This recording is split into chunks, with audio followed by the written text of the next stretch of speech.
मैं उनको कहना चाहता हूँ भाई, मालूम है भाई, हम लोग एक दूसरे को कॉपरेट करके चल रहे हैं, बीच का अंडुआ में आ गया ना भाई, इसके लिए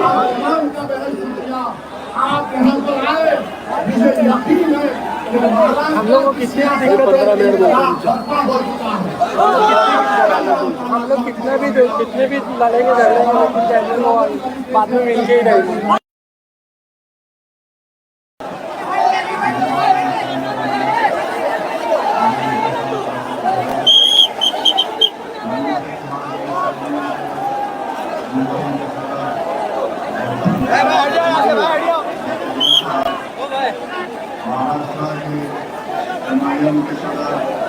हेलो भाई, मेरा फ़ोन फुल जाम है भाई, मैं फुल भीग रहा हूँ, फ़ोन बजा रहा हूँ खाली।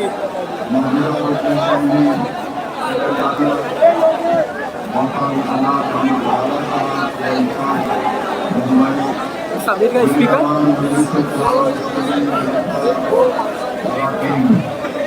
भाई, मैं भी एकदम, बारिश है भाई, मैं कुछ भी नहीं कर सकता भाई, अब बारिश नहीं होती ना मैं कुछ कर लिया होता। मेरा एक हाथ पूरा जाम है भाई छाते की वजह से, मेरे को आईफोन, मैं लोग डी के अंदर खड़े ही नहीं रहने दे रहा ना भाई, किसके पास, वो तो उसका ही है ना, असद साहब का ही है पेज भाई, पेज पे लाइक चालू है ना भाई, ओ भाई, ओ भाई, अरे ओ भाई, हेलो बोलो ना,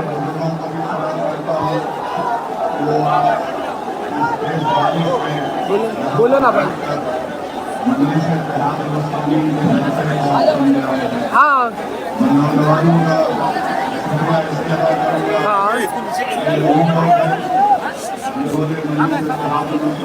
ओके, कर रहा हूँ भाई, ओके कर रहा हूँ। फोन लो, मैं फोन करता हूँ, स्पीकर के पास रखो, मैं लाउड स्पीकर से वॉइस लेता हूँ। आपकी एक सियासी क़यादत को बनाया जाए, मगर यहाँ पर इस विधानसभा में आज आप यहाँ पर बैठे हैं, मुझे मैं कॉल कर रहा हूँ कि आने वाले महाराष्ट्र में हम लोग एक नया इंकलाब दिखेंगे इंशाअल्लाह ताला। मुझे यकीन है कि हम अपने इतिहास की ताकत की बुनियाद पर हम यहाँ पर तमाम मुखालिफिन के ऊपर एक बिजली के ऊपर गिरेगी, और जब वे देखेंगे नज़ारों को कि महाराष्ट्र की जनता ने, महाराष्ट्र की सबसे बड़ी अक़लियत मुसलमानों ने फैसला ले लिया कि अब की बार इंशाअल्लाह ताला हम मजलिस इत्तेहाद मुस्लिमीन के मिलने को यहाँ से जोगेश्वरी से रही नस्लिया को कामयाब और कामयाब करके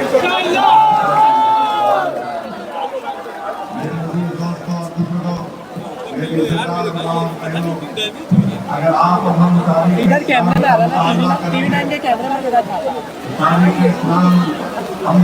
भाई, स्पीकर के पास हमारा भाई, स्पीकर के पास रख दो, मैं लाउड अभी बोलना मत।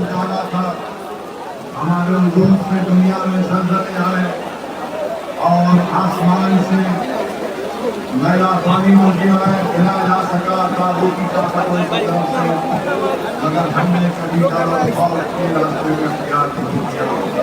नौजवानों, मेरे इज़्ज़तदार और बहनों, मैं आपसे कह रहा हूँ कि हमारा वजूद फेंक जाना है, हमारे वजूद से दुनिया के अंधेरे छट गए, हम ना कभी ज़ल्ज़लों से डरे, ना हम ताकतों के आगे अपने सर को झुकाए। हमारी जिंदगी इस बात की गवाह है कि हमारे बुजुर्गों ने, हमारे आबादार ने अगर किसी के सामने अपने दिल और सर को झुकाया तो अल्लाह की बात है जिसके कायनात में लगाया है। लेकिन सरदार बहनों, नौजवानों, आवाज नहीं आ रही,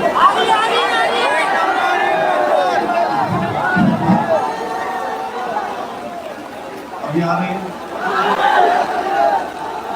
तो मैं आपसे अर्ज कर रहा हूं कि पिछले 10 साल से बीजेपी की सरकार दिल्ली में है और महाराष्ट्र में बीजेपी शिंदे और अजित पवार की मिली जुली सरकार है। मैं आपको बताना चाह रहा हूं कि बीजेपी और तमाम सेकुलर पार्टियों ने मिलकर महाराष्ट्र के पार्लियामेंट इलेक्शन में एक मुसलमान एमपी था, 48 लोकसभा की सीटें थी। फोन क्यों काटे भाई? सबने मिलकर ये कोशिशें की कि इम्तियाज जलील को दोबारा पार्लियामेंट में कदम रखने नहीं देंगे। फोन क्यों और काटे? एक ही 1 पॉइंट एजेंडा था कि महाराष्ट्र से कोई भी मुसलमान एमपी बनकर ना जाए दिल्ली को। और मैंने एक एमपी जीत कर आया था महाराष्ट्र से, उस इम्तियाज जलील को हराने के लिए सब एक होकर एक मुसलमान को हराने के लिए भाई नहीं जाती, कौन से भी वॉइस नहीं जाती। और इनकी कोशिशों की वजह से इम्तियाज जलील बहिष्कृत रुकने पार्लियामान कामयाब होकर नहीं आ सके। मेरी आपसे गुजारिश है कि जमहूरियत को जब हम विधानसभा में अपने इत्तेहाद की ताकत पर हमको अपने मजलिस पार्टी के उम्मीदवारों को कामयाब और कामयाब करना है। मेरे बुजुर्गों, मेरे नौजवान साथियों, आपको ये याद होगा कि जब कभी भी मजलिस इलेक्शन लड़ती है, मजलिस के खिलाफ ये इल्जाम लगा दिया जाता है कि मजलिस फलां की टीम है, मजलिस के लड़ने से वोट काटे जाते हैं। मैं पूछना चाह रहा हूं इल्जाम लगाने वालों से, बताओ इम्तियाज जलील को किसने हराया? फिर बताओ इम्तियाज जलील की कामयाबी रोकने के लिए किस किस ने कोशिशें नहीं की?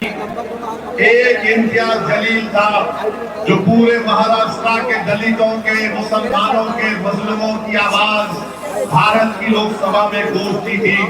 और उस एक आदमी को हराने के लिए इन तमाम लोगों ने, तमाम पार्टी से मिलकर एक मुश्तरके का मंसूबा बनाकर इम्तियाज जलील को शिकस्त देने के लिए उन्होंने कोशिशें की। और इम्तियाज जलील की नाकामी इम्तियाज जलील की इंफरादी नाकामी नहीं है।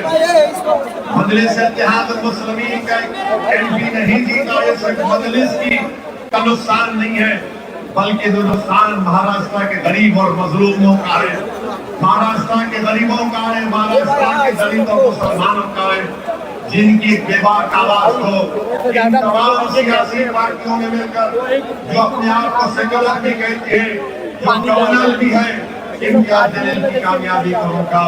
तो मेरी आपसे गुजारिश है कि आने वाले विधानसभा और असेंबली के इलेक्शन में आप लोग जमहूरी तरीके से एक वोट का इस्तेमाल मजलिस इत्तेहाद मुस्लिमीन के हक में करिए।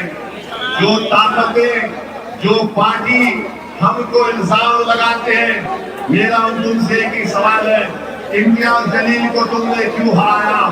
तुमने मिलकर इम्तियाज जलील को हराया। इंशाअल्लाह ताला महाराष्ट्र का बच्चा बच्चा, महाराष्ट्र की हमारी माँ और बहनें, महाराष्ट्र के मेरे मयूर नौजवान इम्तियाज जलील को जो सबने मिलकर हराया, अब इंशाअल्लाह ताला हम सब मिलकर दोबारा इम्तियाज जलील को महाराष्ट्र की विधानसभा में भेजाएंगे। तुमने इम्तियाज की आवाज को नहीं, तुमने महाराष्ट्र के गरीबों की आवाज को पार्लियामेंट पहुंचने से रोका। अब इंशाअल्लाह ताला महाराष्ट्र की विधानसभा में इम्तियाज जलील जाएगा। किसी की भी सरकार होगी, इम्तियाज जलील तुम्हारी नींद हराम करके रखेगा। लोग हमारे मुखालिफिन जो सेकुलर पार्टी भी है, बीजेपी, शिवसेना भी है, वो बोलते हैं कि मजलिस अगर जुलूस निकालेगी तो दंगा होगा, मजलिस अगर प्रोटेस्ट करेगी तो लॉ एंड ऑर्डर का प्रॉब्लम होगा। और हमारे घर में बैठे हुए ऐसे लोग हैं जो यही बात कहते हैं कि नहीं एहतजाज नहीं करना चाहिए, एहतजाज करने से गड़बड़ हो जाएगी। अरे सुनो, जो हम पर इल्जाम लगाते हैं, हम अपनी साथ के लिए एहतजाज नहीं कर रहे थे, हम अपने सियासी फायदे को सामने रखकर एहतजाज नहीं कर रहे थे। अगर हमने एहतजाज किया तो हमारे सामने हमारी आखिरत थी। अगर हमने एहतजाज किया और जो लाखों हजारों की तादाद में फर्जंदाने तौहीद उस महाराष्ट्र के तारीख एहतजाज में शिरकत किए, वो सिर्फ और सिर्फ इसलिए शिरकत किए कि वो इस बात को जानते थे कि दुनिया में मुझे जो कुछ मिला वो नबी करीम सल्लल्लाहु अलैहि वसल्लम के सदक़े और तौहीद में मुझे मिला। जो हजारों की तादाद में लोग महाराष्ट्र के कोने कोने से, तो कोई मोटरसाइकिल पर आ रहा था, तो कोई पैदल आ रहा था। लोगों ने पूछा ये गाड़ियों का काफिला है जिसकी क़यादत इम्तियाज जलील कर रहा है, तू मोटरसाइकिल पर क्यों आए? तो सब ने कहा कि हम अपने रिश्ते गुलामी को मजबूत करने के लिए आए हैं, हम मोहम्मद सल्लल्लाहु अलैहि वसल्लम के उम्मती हैं, हम अपनी गुलामी को साबित करने के लिए आए हैं। और सब ने कहा कि हमको तुम मारो, हमको पीटो, हमको जो जुल्म करना है करो, मगर याद रखो मैं उन तमाम लोगों से कह रहा हूं कि मेरे रसूल सल्लल्लाहु अलैहि वसल्लम जिसको अल्लाह रहमतुल लिल आलमीन कहकर पुकारा, यानी मर्सी टू द मैनकाइंड, और इस्लाम में आप इस्लाम में तनकीद करो, हमको कोई तकलीफ नहीं होती। आप हमारे इशूज पर तनकीद करो, कोई बात नहीं, मगर एक बात याद रखो, तुम मुझे मेरी उंगली काटोगे, मैं तकलीफ का इजहार करूंगा। तुम मेरा पैर तोड़ दोगे, मैं तकलीफ से रो पड़ूंगा। तुम मुझे पीटोगे, मैं तकलीफ से रो दूंगा। तुम बुलडोजर से मेरे घर को तोड़ोगे, मैं आसमान के नीचे अपनी जिंदगी गुजार रहा हूं, मगर जब तुम मेरे दिल पर हमला करोगे तो जिस्म की हर कुर्बानी को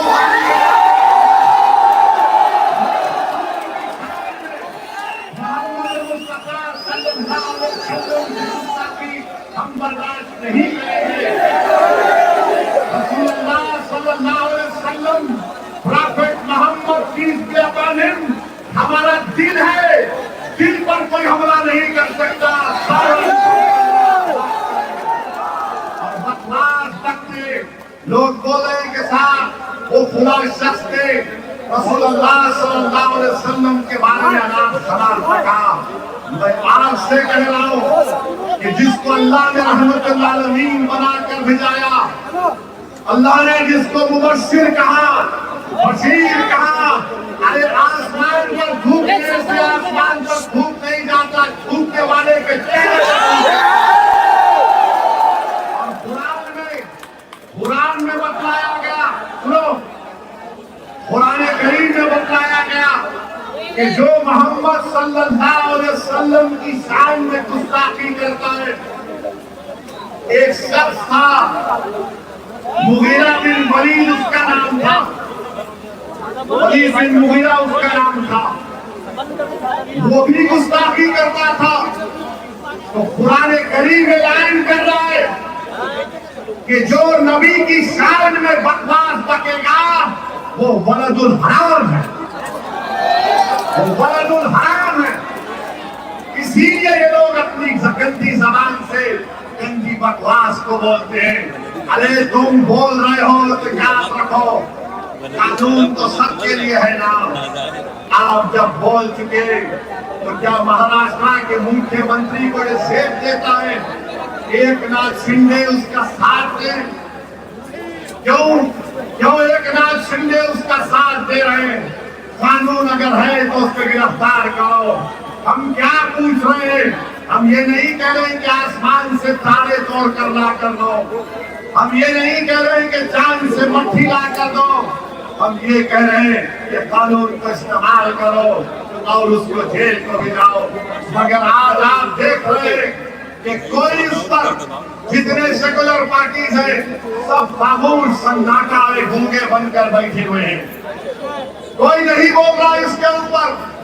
जब इम्तियाज जलील ने ऐलान किया कि जुलूस निकाला जाएगा, एहतजाज होगा, तो हमने हर पार्टी के जिम्मेदारों को जिले सतह पर खत लिखकर भिजाया कि आओ इस एहतजाज में। ये मंजलिस का एहतजाज नहीं है, ये रसूलुल्लाह सल्लल्लाहु अलैहि वसल्लम की अज़मत के लिए हम निकल रहे हैं। ये नामूस से रिसालत का मसला है, इसमें तुम्हारे मेरे सियासी इख्तलाफात हम इसको बाजू रखते हैं थोड़े दिन देर के लिए, मगर कोई सेकुलर पार्टी का भी नहीं आया। क्यों नहीं आया भाई?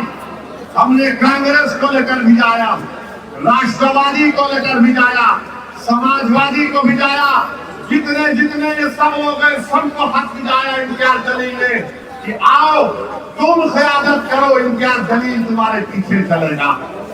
मगर कोई नहीं आए और सबको एक फिक्र लाहक थी कि औरंगाबाद से इम्तियाज जलील को पुलिस निकलने नहीं देगी, निकलेगा तो पुलिस अरेस्ट कर लेगी, या जाएगा तो रोड पर गड़बड़ हो जाएगी। याद रखो महाराष्ट्र के मुसलमानों, जब तक तुम एहतजाज नहीं करोगे हम अपने मसाइल को हल नहीं कर पाएंगे। तुमने एक कोशिश की, तुमने लाखों की तादाद में निकला और आज महाराष्ट्र की हुकूमत परेशान है। बीजेपी के पांच एमएलए मुख्यमंत्री को आकर्षित कर कह रहे हैं जितने फारूक मोहम्मद की शान ने गुस्ताखी की कोशिश की चालू एलके एक नाथ शिंदे को मालूम हो गया कि ये आज का मुस्लिम नौजवान, ये आज के हमारी माँ और बहने अब तुमसे डरने वाले नहीं है। जब मराठा रिजर्वेशन देंगे, मराठा लोग रोड पर निकल सकते हैं और चक्का जाम कर सकते हैं।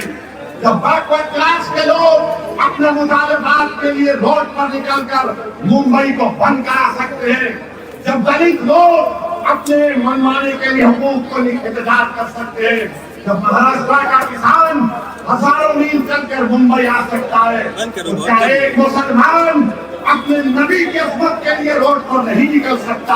हम निकल सकते हैं।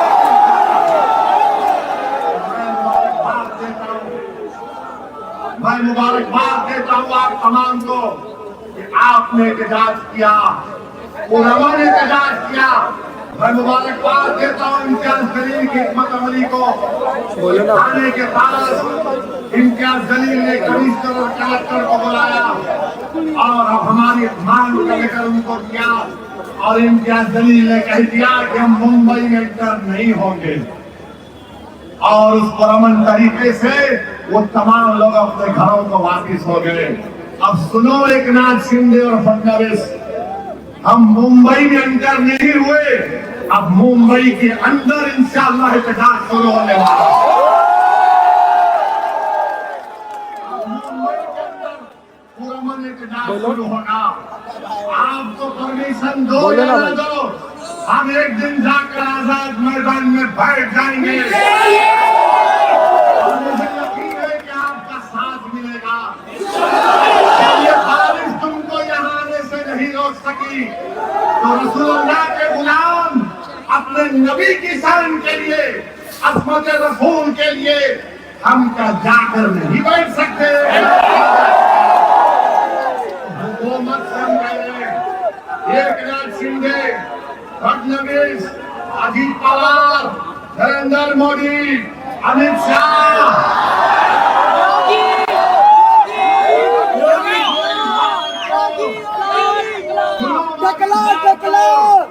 अब शेर जाग चुका है।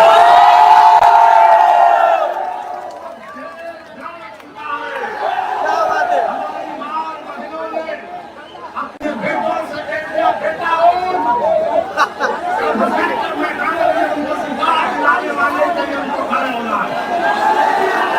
मैं सलाम करता हूँ तुम्हारे खतरे को, मैं सलाम करता हूँ और याद रखो हम बताना चाह रहे हैं, लोग हमसे हमारे देखो बारिश भी रुक गई, इस बात से बारिश के गंगा में बारिश हो रही थी, बरसा अल्लाह की रहमत बरस रही है। कोई बात नहीं। एक बात हमारे हिंदू भाइयों को बताना चाहते हैं, हमको दीन कैसे मिला, हम क्यों मुसलमान हुए, हम क्यों नमाज पढ़ते हैं, हम क्यों रोजा रखते हैं, हम क्यों मस्जिदों को बनाते हैं, हम क्यों गरीबों को खाना हम क्यों यतीमों की मदद करते हैं, हम क्यों बेवाओं की मदद करते हैं, इसलिए कि हमारे रसूल सल्लल्लाहु अलैहि वसल्लम अगर वो हमको नहीं सिखाते तो हम कुछ नहीं करते। उन्होंने बताया करो,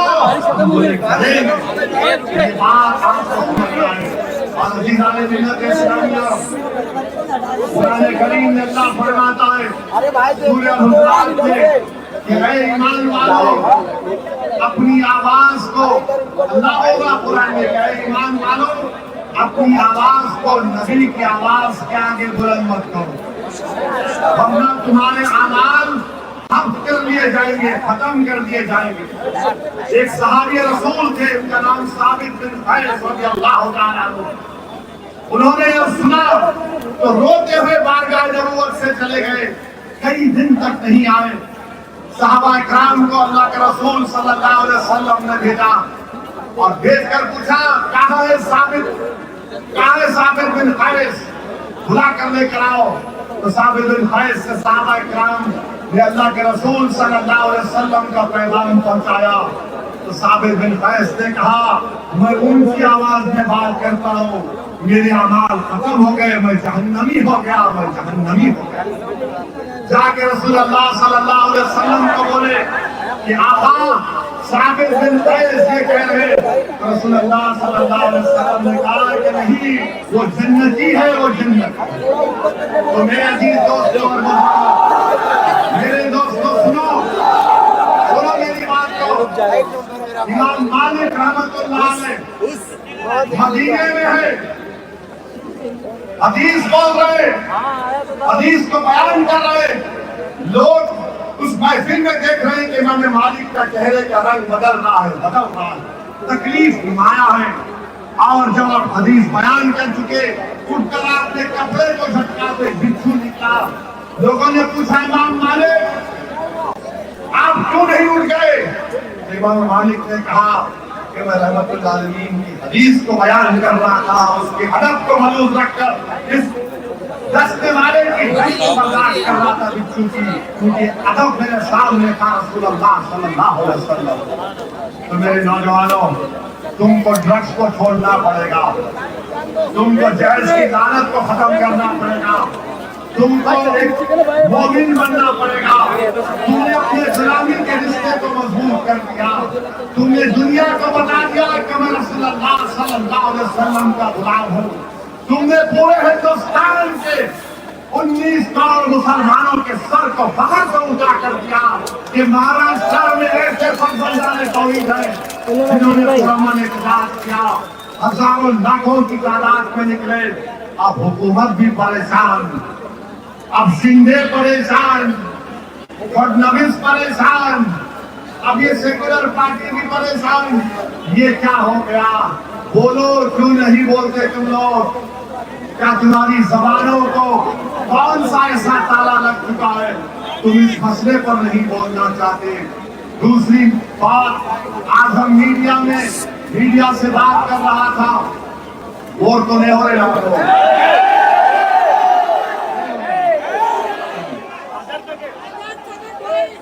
आज हम मीडिया से बात कर रहे थे,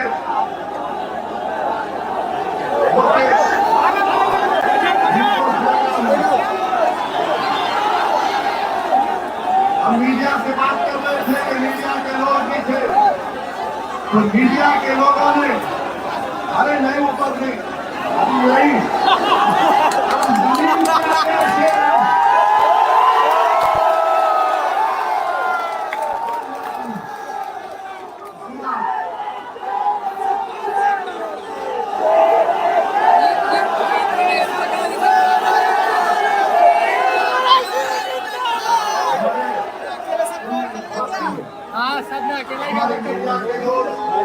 हमसे पूछे ये बदलापुर का जो वाकया हुआ जिसमें एक शख्स ने, शैतान ने मासूम बच्चों का इस्तेमाल किया, एक्सप्लॉयटेशन किया। उन्होंने कहा कि पोस्टर लगा दिया गया है जिसमें फडणवीस की फोटो है, बीजेपी के, मोदी की, अमित शाह की फोटो है, जिसमें पोस्टर में लिखा गया कि बदलापुर का बदला ले लिया गया है। बताओ सरोजिनी ओवैसी तुम्हारी राय क्या है?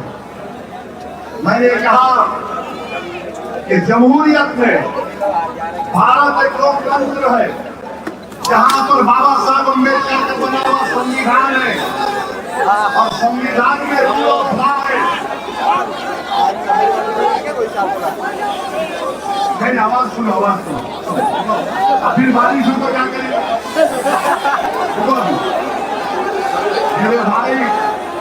मेरे भाई मेरी एक सवाल का जवाब दो। सुनो मेरी बात, आप सिर्फ मुझे देखने आए हैं ना? आए ना? अगर कल मेरी आंख बंद हो गई तो क्या मजलिस को छोड़ दोगे?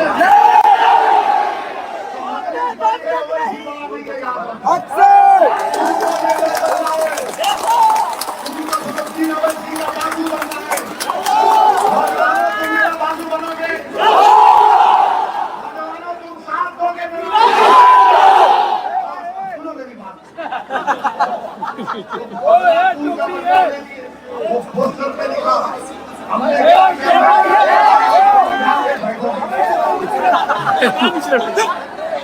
अम्बेडकर का बना हुआ संविधान रूल की बात करता है। अम्बेडकर का बना हुआ संविधान बाबा साहब। अरे बारिश हो रही, क्या करोगे? लाइफ तो लाइफ फंडामेंटल। बारिश हो रही तो क्या करोगे? मीडिया ने कहा नहीं वो बदला ले लिए। मैंने कहा हम बदला नहीं लेते, हम इंसाफ करते हैं जालिम को सजा देकर।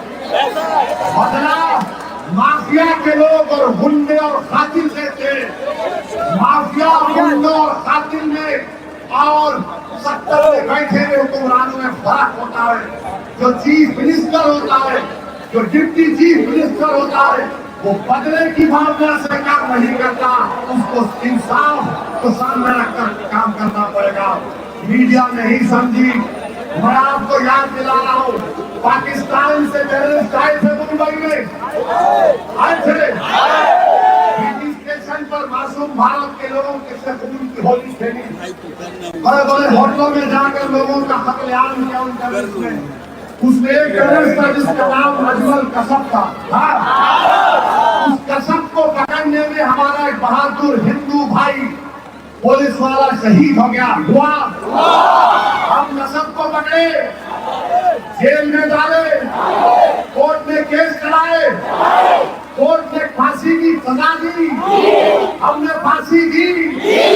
जब मर गया, जब वो जालिम मर गया तो मुंबई के मुसलमानों ने कहा हम मुंबई की मुबारक जमीन पर एक दहशतगर्द को दफन में नहीं देंगे। जेल में। जब कसब को हम कोर्ट से सजा दे सकते हैं तो बदलापुर के शैतान को क्यों नहीं सजा दे देंगे? मेरा सवाल ये है, मगर नहीं गोली मारेंगे। अरे याद रखो, तुम आज गोली चला रहे हो, कल किसी और को भी गोली चलेगी। हमारे बुजुर्गों को याद होगा, नौजवानों को याद नहीं होगा। ख्वाजा यूनुस किसको याद है? ख्वाजा यूनुस किसी को याद नहीं है, तुमको याद है। उसकी माँ आज भी, उसके रिश्तेदार आज भी पुकार कर रहे थे, अगर मेरा बेटा जिंदा है तो ढालो, अगर मर गया तो उसकी खबर बता दो। ख्वाजा यूनुस है तो याद रखो, तुम गोली से अगर बदला लोगे तो बदले की भावना से देश नहीं चलेगा। भारत सुपर पावर बनेगा तो इंसाफ से बनेगा। भारत सुपर पावर बनेगा तो इंसाफ से बनेगा। अगर ये सरकार ये पोस्टर लगा के ये कह रही है कि हम बदले का बदलापुर का बदला ले लिए, अरे ये माफिया, ये गुंडे जो भारत के संविधान पर भरोसा नहीं करते। आप मुख्यमंत्री हैं, देवेंद्र फडणवीस भारत के प्रधानमंत्री का ख्वाब भी देखते हैं। फडणवीस कहते हैं मैं एक दिन प्राइम मिनिस्टर बनना चाहता हूं।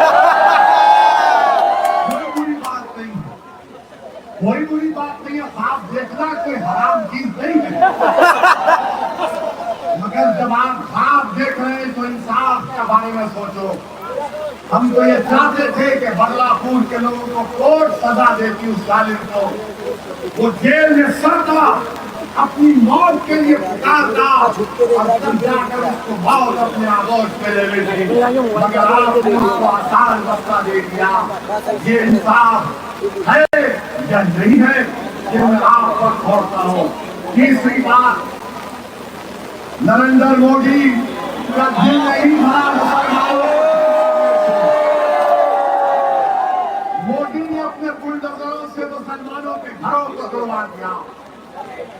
जिस तरह आज हम पानी में खड़े हैं, थोड़ी देर के लिए सोचो, थोड़ी देर के लिए सोचो, तसव्वुर करो कि तुम्हारा 20,000 स्क्वायर फुट का घर है।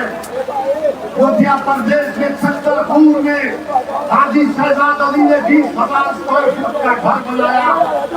घर में सामान मुंतकिल हो रहा है कि आज नहीं तो कल घर में चले जाऊंगा।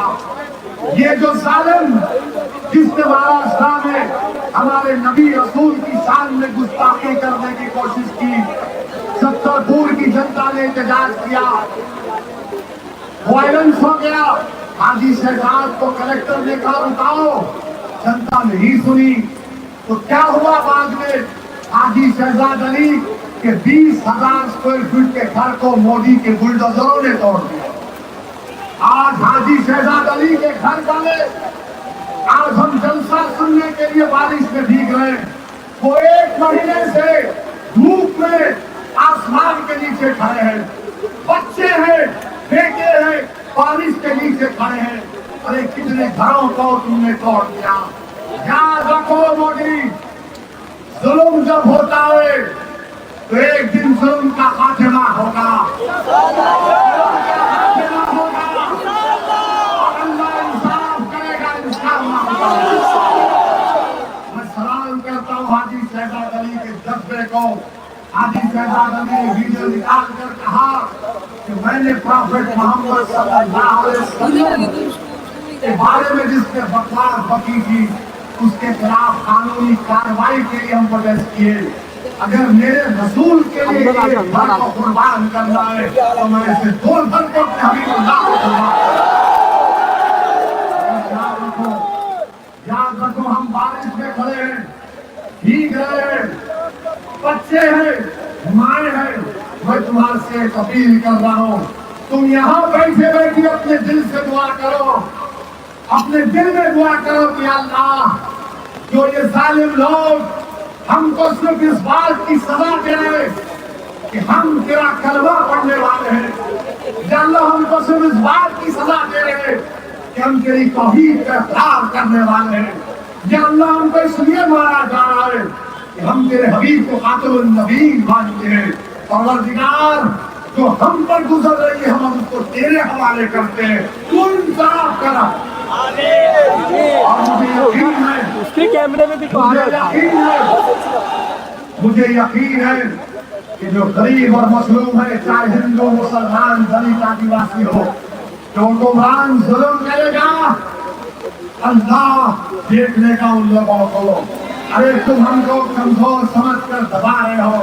तारीफ गवाए कि जिन ताकतों ने कमजोरों को दबाया था, तारीफ ने देख लिया कि अल्लाह ने उन कमजोरों के सरों पर ताज को रखा।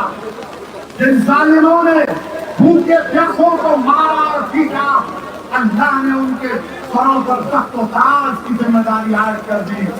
जो भूखे थे, 12-12 दिन के भूखे थे, अल्लाह ने उनको इतनी दौलत की कि लोग उनका सदका लेने के लिए लोग कम पड़ गए कि दौलत अल्लाह ने उनको अता की।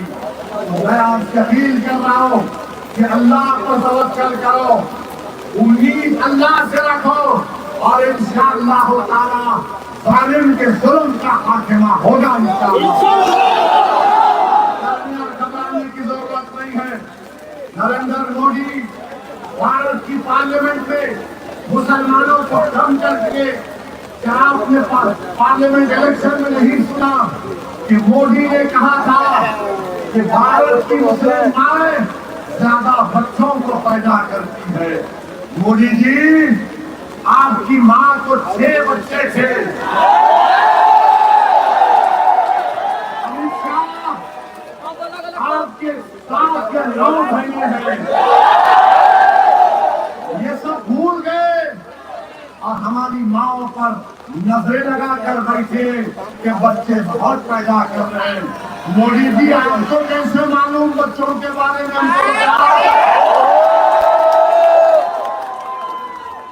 Asking a question. With all the due respect to the Prime Minister, media वाले दिल पर मत लो, गुर्दे पर लो।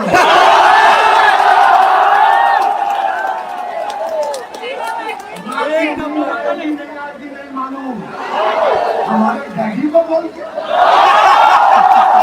हमारे बाप को बोलिए, हमारे जेठ को बोलिए, बोलते हमारे मुंह में भी जबान है। और मोदी जी क्या बोले भाषण में? किसी हमारे हिंदू भाई के गले से मंगलसूत्र निकाल कर देंगे, या हमारी माँ और बहनें बैठी है, मेरे सवाल का जवाब दो।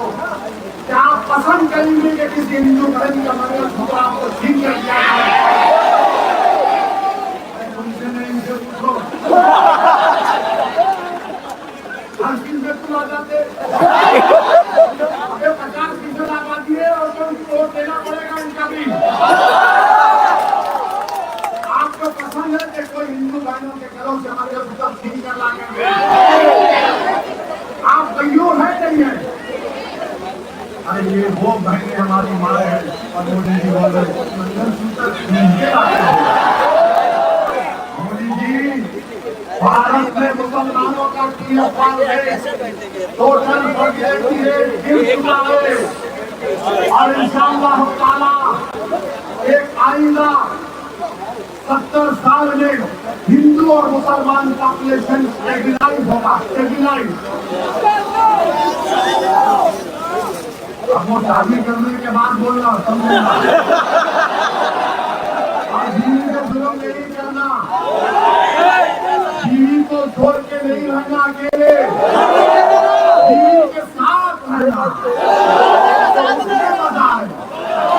बीवी को छोड़ के दुनिया को ज्ञान देता, उसको क्या बोलते हैं आपको मालूम है?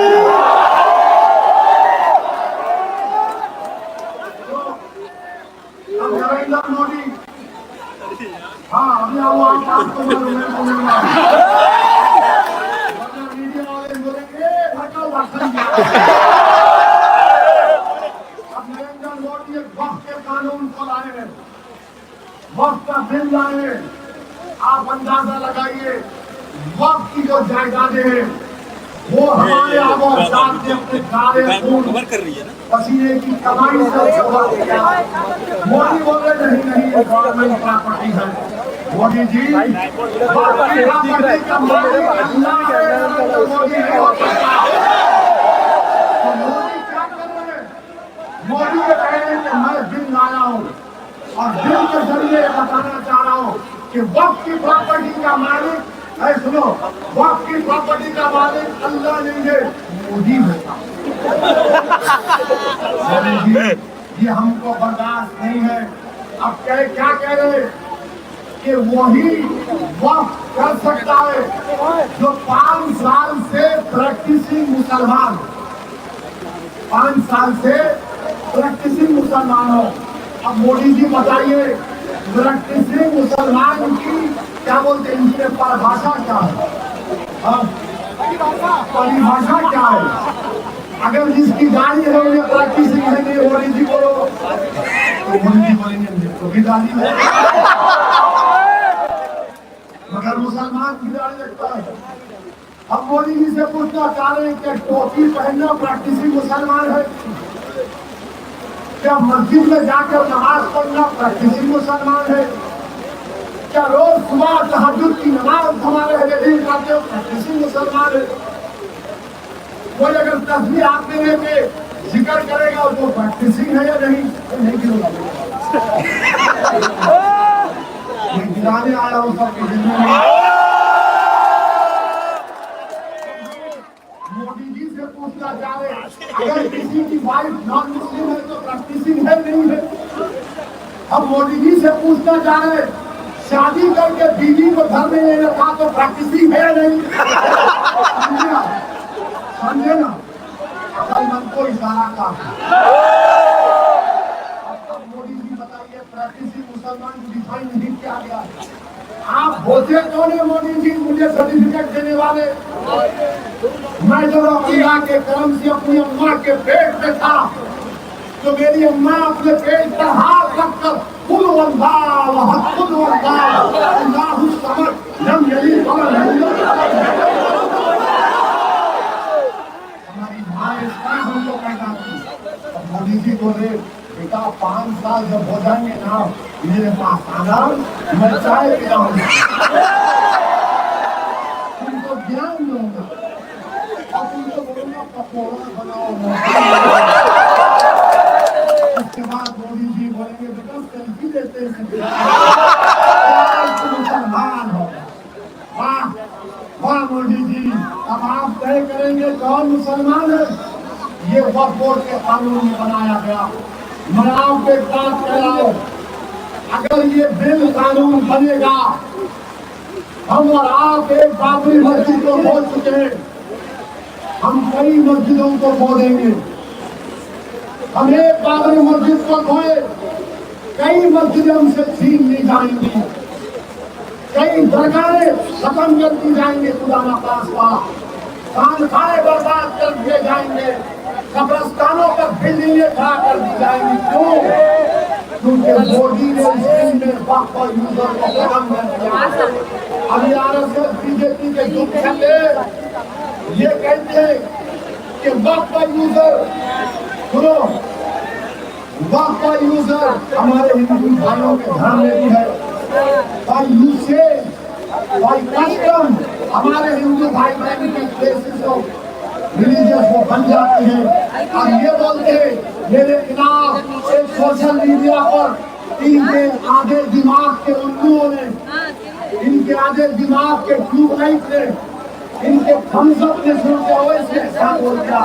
अरे भाई तेलंगाना का कानून पर, आंध्रा का एंडोमेंट एक्ट पर, तमिलनाडु का एंडोमेंट एक्ट पर, ओडिशा का एंडोमेंट एक्ट पर उसने लिखा हुआ हिंदू भाइयों में भी और यूसेज का टर्म इस्तेमाल हुआ है। मगर जब हिंदू धर्म पे यूसेज है तो मुसलमानों के धर्म के वक्त को खत्म किया जा रहा है। मेरे भाई, इस कानून में बहुत सी गलतियां हैं और आज मेरी आपसे अपील है कि ऑल इंडिया मुस्लिम अगर ये ऐलान करेगा कि हमको इस बिल के खिलाफ एहतजाज करना है तो आप साथ देंगे, आप साथ देंगे। अच्छा, फिर ये लोग, ऐसे लोग भी मोदी जी की चाहत में है अभी।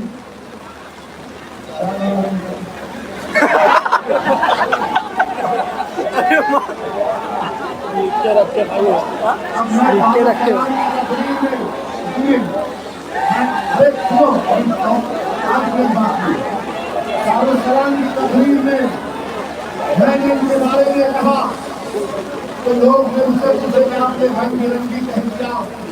मैंने कहा इसलिए कहा ये आरएसएस के रंग में हमारी सफा में आ रहा है।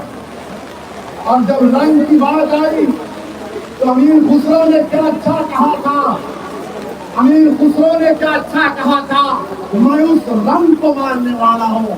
अमीर खुसरो ने कहा था आज रंग है, आज रंग है इमारत, रंग है मोरे महबूब के घर, रंग है मेरे सजन मिला मेरा, सजन मिला मेरा, मोरे आंगन को जगत दियारो, जगत उजियारो, मैं तो ऐसो रंग और नहीं देखी रे, मोरे पीर पायो निजामुद्दीन हो।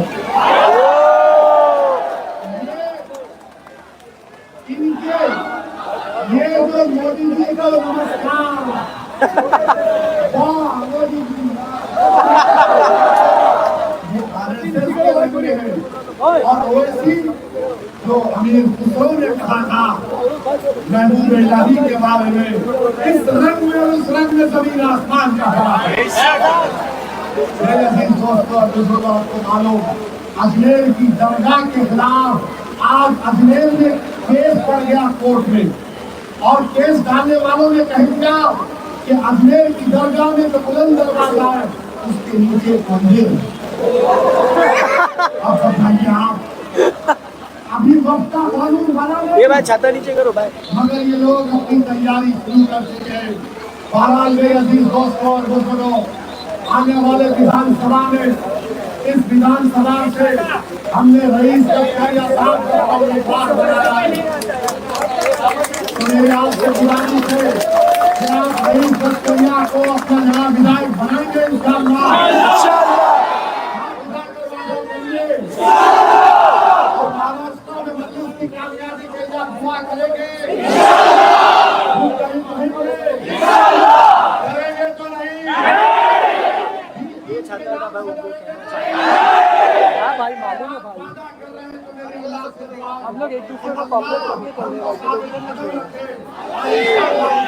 बीच का हुआ में आ गया ना भाई, इसके लिए